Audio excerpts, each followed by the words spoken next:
good. I'm good. I'm so glad to see you. I'm glad to see you as well. Oh my goodness. You ready? Yes, I'm ready. All right. Welcome to the Fantasy Local Podcast.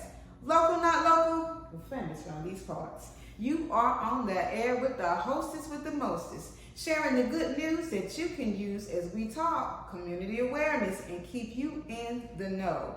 I am Angela McNeil Woods, aliasly known as That Laurel Hill Girl, and today, you guys, I have fiber artist, designer, seamstress, Miss Nicole Simmons. Hi everyone. Thank you for having me. Welcome to the show. Yes. Now, I don't want to murder your name. Say that name again for me one time. Nicole Simmons. Nicole Simmons. All right, you guys, get your pen and paper out. We're going to get to it. All right. All right, love. First of all, thank you so much again for coming in. It looked like the rain just came out of nowhere. Yeah, it did. I was not expecting that at all. But it wasn't a lot. It wasn't a lot? No. Okay, good. Well, I appreciate you coming on down. Now, I was fortunate enough to fall into Nicole's booth, and I literally mean that, fall back into like, whoa, wait a minute. You know, and this was in Monroe, the city of Monroe's Juneteenth event, right? And I was like, oh my goodness, I've got to have this young lady on the show. And so, as you guys can see, she's already wearing her fashion. Yes. And we have some items here, and we've got some items over here that we're going to talk about. So now, where are you from? Are the Carolinas? Are you an original Carolina baby? Yes, I'm from Monroe, North Carolina, actually, yes. Okay. Now, for some reason, we used to get into this debate. JoJo and Casey, are they Monroe? Or are they from Charlotte? I've always heard Monroe. That's what I thought. So, okay. I've always... All right, we don't want to tell no stories about Right. it. We love y'all, okay. Now, so Monroe, okay, Yeah, good stuff. Monroe. All right, now, tell us the name of your business. The name of my business is Unique Stitches. And yeah, I'm super excited about it. A friend of mine actually helped me come up with the name. Okay. Yeah. Okay. Well, we're going to talk about these unique stitches. Okay. Now, was crocheting a hobby at first? Yes. Okay. Now, so how long have you been crocheting? I've been crocheting. I learned when I was 12, and I've had my business now. It'll be 10 years in August. Oh, for real? Wow. Did the time go by fast? It did go by fast. Okay. I was doing the calculations like, oh my gosh, she's been doing this for 10 years? That's crazy. Now, who taught you the initial techniques for crocheting and sewing? So my late grandmother, she taught me how to crochet. She didn't teach me how to sew. I'm self-taught with sewing, but she did sew herself too. So. Wow. Now, so when you say self-taught, are we talking YouTube University? Yes. Okay. Don't you love me? I love it. I love this YouTube. Now, so when your late grandmother, when she taught you, she gave you the blueprint. Now she was showing you how to sew or just the crochet. Well, you said just crochet. Just the crochet. Yeah. Okay. So how about with the crochet? Did she do like patterns or? Honestly, the memories are a little vague, but I just remember her showing me how to do a chain stitch, showing me how to hold the hook, how to hold the yarn, and then showing me how to single crochet. And that was it. Like, it was a chain stitch and single crochet. That was literally all she showed me how to do. Since she was 12. Yeah. That is awesome. So I have to ask you this question because you do have a daughter. Now, are you teaching her?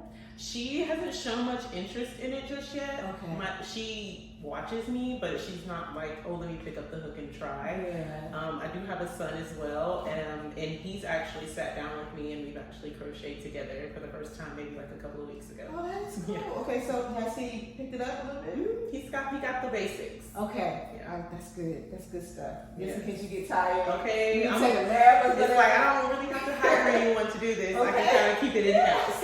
Keep it in the family. Oh, that's good. I love it. So now, during COVID, I learned how to make the face mask. And so I bought this budget-friendly sewing machine. It was called the Even Sewn Maker 100. All right. In regards to your sewing machine, is it expensive sewing machine or what kind is it? I have a brother, I do believe, a brother sewing machine, and I think that's my second one that I've had. So I've gone through, this is my third one. Old school, new school? It's new school. Ooh, okay. Yeah, it's new school. It was actually gifted to me by my auntie. When my other one broke. Yeah. I didn't really have the means to get it fixed. I didn't know how to get it fixed. Yeah. I didn't really know what was wrong with it. Yeah. But she actually had purchased it for her daughter, and she ended up giving it to me. She's like, she doesn't use it, so I Now, know you'll use it. that's crazy because now, they get high, more expensive, and wow. When I'm thinking like 200, because mine was like $200. Mhm. Now, honey, some of them are up to They are. That's crazy. And I would love to have a $3,000 surgery. I'm not gonna lie. So do you think that, does it make a difference? It does. All sewing machines are not the same. Okay. Like they did have different brands, and some of the different brands sell similar machines. Mhm. But it's not just sewing machines. There are things called sergers, Yeah. which create a more clean stitching on them, and those can be the more expensive ones. Okay. But like a regular sewing machine, like what I have, 175 to 200, 250 for that. Mm-hmm. So I remember that. Mm-hmm. That's what I remember. Yeah. So we're going to talk about it. So now, and so my question is going to kind of be the same. Mm-hmm. Does it go the same for fabric? Does it really make a difference in your crochet material if it's a better texture? Yes. Yeah. There are different types of fibers when it comes to crocheting. There's wool, there's cotton, there's acrylic, there's there's linen, Mm-hmm. there's like alpaca fabric, or like Yeah. similar to wool, but it's so many varieties of different fibers out there, and it does make a difference in what you're making with it. Yeah. Like you don't want to use wool to make like, I don't know, a swimsuit, because that would be too warm. You would want to use it to make like hats or scarves or sweaters, something that, because certain fibers hold more heat. Yeah. So you do have to know your fabric. You do. So you have to know which ones are a lightweight Mm-hmm. and a heavyweight. Yes, ma'am. Okay, yeah, because Lord, with this heat right now, This is a whole other heat. it's a whole other heat. Yeah. And we can't have no heavy. No, I definitely like to use the lighter fabric, so lighter fibers in the summertime. Okay, and I love how you titled yourself as a fiber artist. Okay, I'm going to call you a fashion designer though. You can, because I do design. Yeah. You're a fashion designer, and she's an entrepreneur. Yes, I am. I love it. I love it. And congratulations to you. Thank you. Because you're doing big things. We're going to get into all that good stuff. So, do you draw your own? Do you draw your ideas? I actually don't draw my ideas. I visualize what I'm trying to make, and then depending on what it is, if it's like a custom order, I'll use measurements. Even if it's not, even if it's something free-handed like this right here, I did use measurements on it because I don't want to create just a bunch of smalls or a bunch of mediums or a bunch of larges. I want to have a variety of sizes for people to shop, because that's essentially what they do at big box stores and stuff like that too. So okay, wow.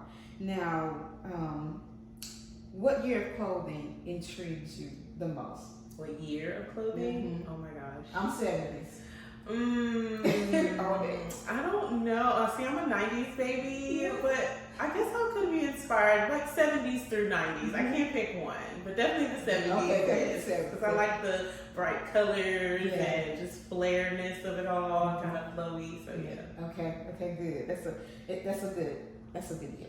Very good year. I agree. And so I just want to take a look at a couple of your pieces before we continue. So before we start here, let's start here.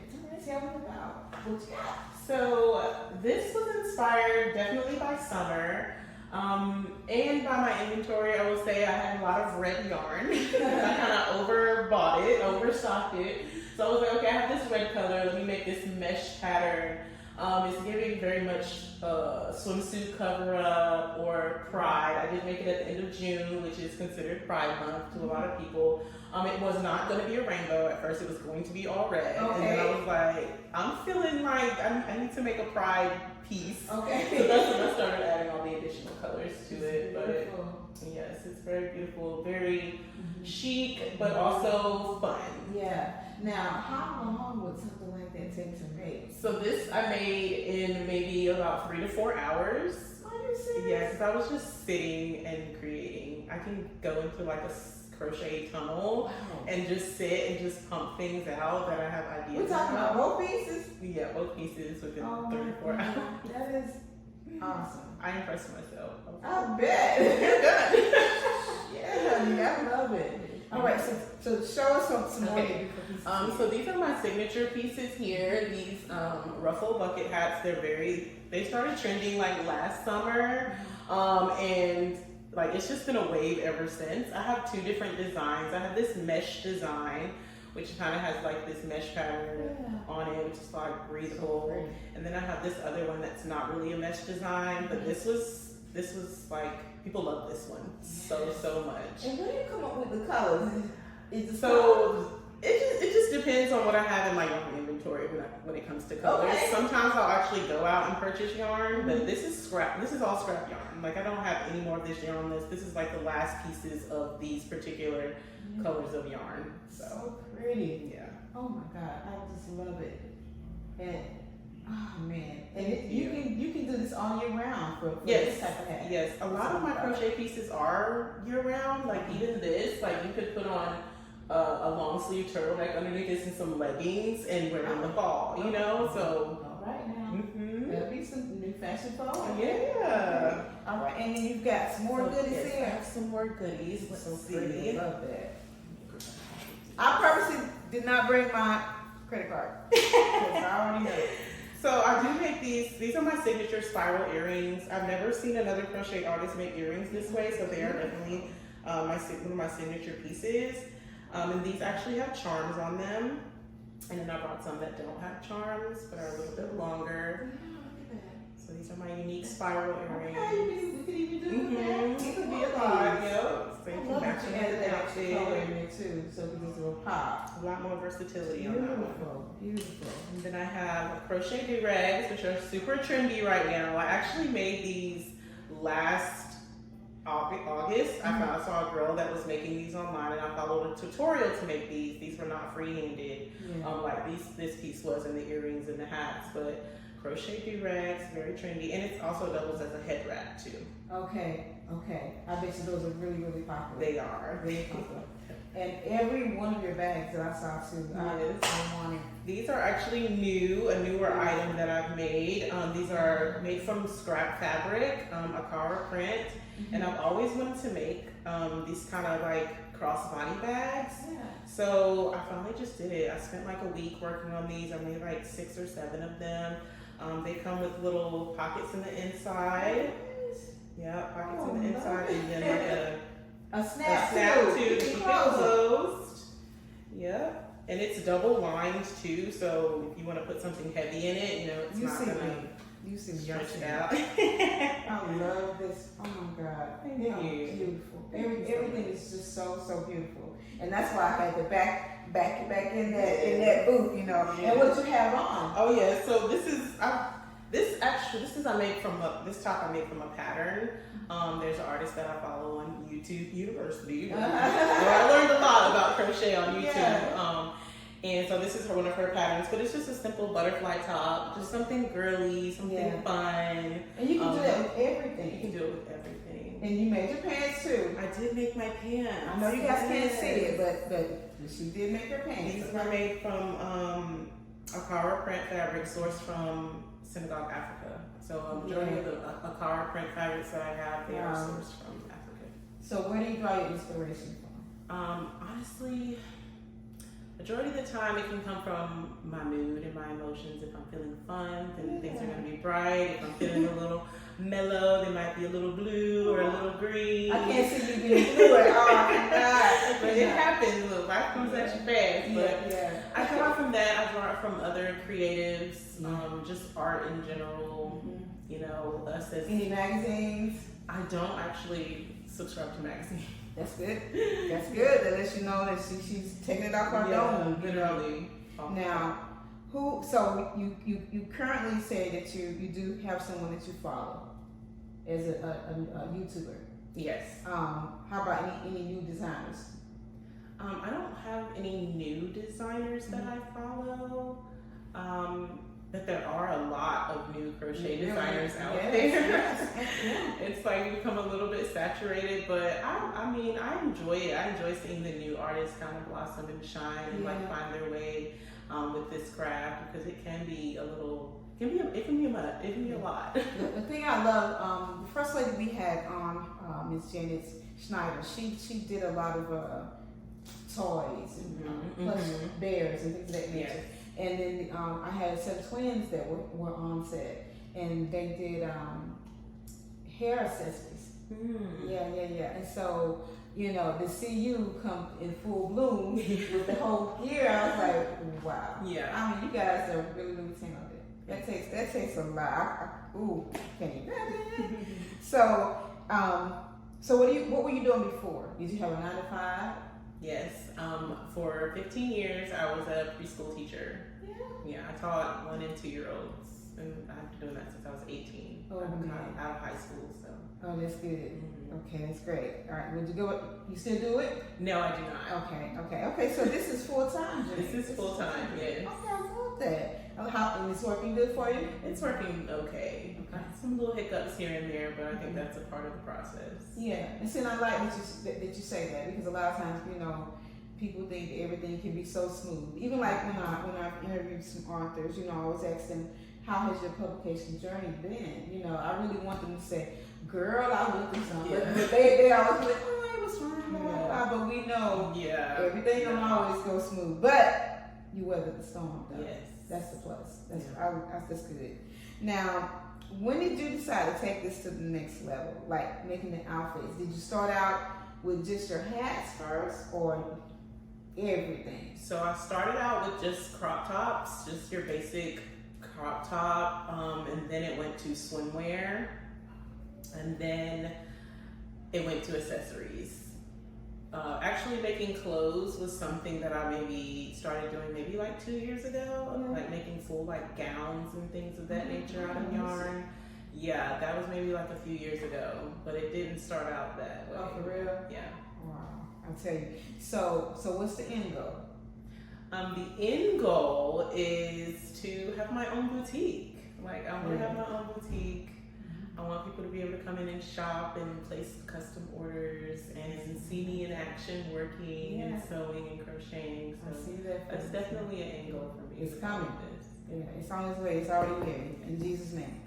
You'll say amen. Now, so what should someone know before getting started in this type of business? If you had to advise them on that. Advice for someone who's getting started: set short-term goals and long-term goals. That's good. Yes, set those goals.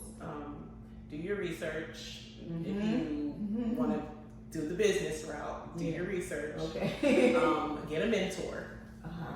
Get someone that's familiar with either the creative side or the business side, or both. Okay. Yeah. And just trust yourself. Yeah. Just have faith in your journey. And just do it. And just do it. Like Nike. Be all in. Yeah. Like, for my piece, and I know this is going to sound really weird, because some people think like, what? I love to iron. So, because I'm talking about iron. Yeah. I'll be done before you know the whole basket's done. It's a wrap. I used to actually go to, you know, people's homes, and they bring their basket down. Because they be like, oh, wow, you know she's going to get it done. So, is what you do with your crochet and your sewing, is that therapy for you? Absolutely. Yeah. It's definitely therapy for me. It's very relaxing, very calming. Yeah. And it makes you stop and think. And I don't do that often. I don't know about anybody else, but I'm not a stop and think kind of person. But if I'm crocheting, the thoughts are going. Yeah, so that's your piece. Yes. I love it. So that's where the passion comes from. Oh man. Definitely. Now, so do you teach? I do offer one-on-one lessons. Okay. I have offered a class before, and I think I might actually get back into doing that, because I do have a lot of people coming to me wanting to learn. So I think just look out for a class coming up. I'm gonna maybe put a class together. All right, you guys. So you hear that teaching is definitely in her future. Yes. Currently, right now. And so, how or where can everyone purchase your items? So you can purchase my items on my website. It's www.uniquestitches.myshopify.com. Okay, give them one more time. Unique Stitches, I think it's LLC. .myshopify.com. Okay. All right. Now, what are the social media platforms that you're on? So I'm on Facebook as Unique Stitches LLC, and I'm on Instagram as @Unique Stitches LLC, all one word. I'm also on TikTok as @Unique Stitches LLC. Now, who did your who does your photography for your on your Instagram? I do. Really good. Yes, thank you. Did you have to learn Adobe or Photoshop or anything? No, I own an iPhone. The iPhone is the truth. The iPhone is the truth. Videography, Yes. photography, all in one. But I did learn from other crochet artists how they like display their work on their pages, Okay. to kind of do like a white backdrop, and then you can like take away the backdrop like Yeah. using a certain app and like put another backdrop behind it. So that was fun because I've downloaded so many apps to my phone, trying to figure out how can I make this look so like aesthetically pleasing, Yeah. you know. So Oh, it looks so good. yeah, lots of trial and error there. And I'm not a tech girl. Well, no, but thank God for, Yeah. Google and Yes. YouTube and all that good stuff. And I love the fact that a lot of your customers, they're on there with their outfits on. Oh, I love that. Yeah. They let you know, like, okay, you see me. Yes. Because I think someone was from Louisiana, and they posted, and they had the cutest. I think they had something on like Yes, this, yeah. I think the top was like that, but it was just beautiful. The colors was like, oh man, this is good stuff.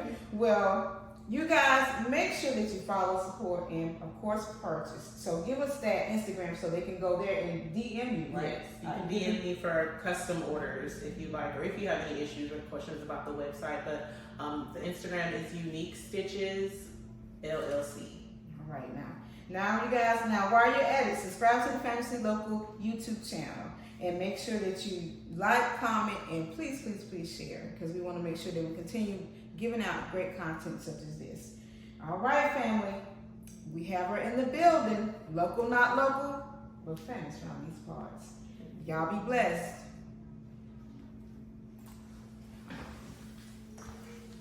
Grown